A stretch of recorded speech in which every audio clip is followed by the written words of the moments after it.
আজকেও আমরা এই গুরুত্বপূর্ণ বিষয়গুলোর মাঝে তাদের একটি অন্যতম গুরুত্বপূর্ণ বিষয়, যেটি নন ক্যাডার পদে নিয়োগ বিশেষ সংশোধন বিধিমালা 2025, যেটা মাননীয় প্রধান উপদেষ্টার স্বাক্ষরের এবং অনুমোদনের জন্য এবং গেজেট প্রকাশের জন্য অপেক্ষমান।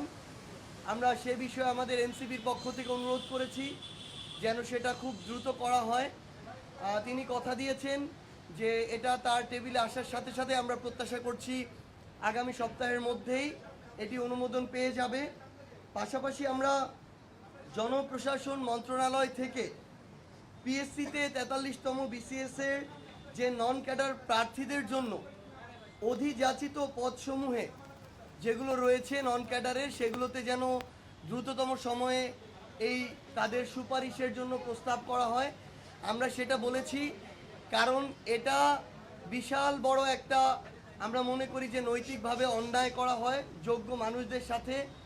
একজন মানুষ এবার শিক্ষা ক্যাডারে সুপারিশ প্রাপ্ত হয়েছে, পরের বার তিনি অন্য একটা ক্যাডার প্রত্যাশায় যখন আবার পরীক্ষা দেন কিন্তু পুনরায় শিক্ষা ক্যাডার পান, তখন তিনি সিনিয়রিটির জন্য পূর্বের ক্যাডারেই থেকে যান, শিক্ষা ক্যাডারেই আগের যে নিয়োগ সেটাতেই থেকে যান।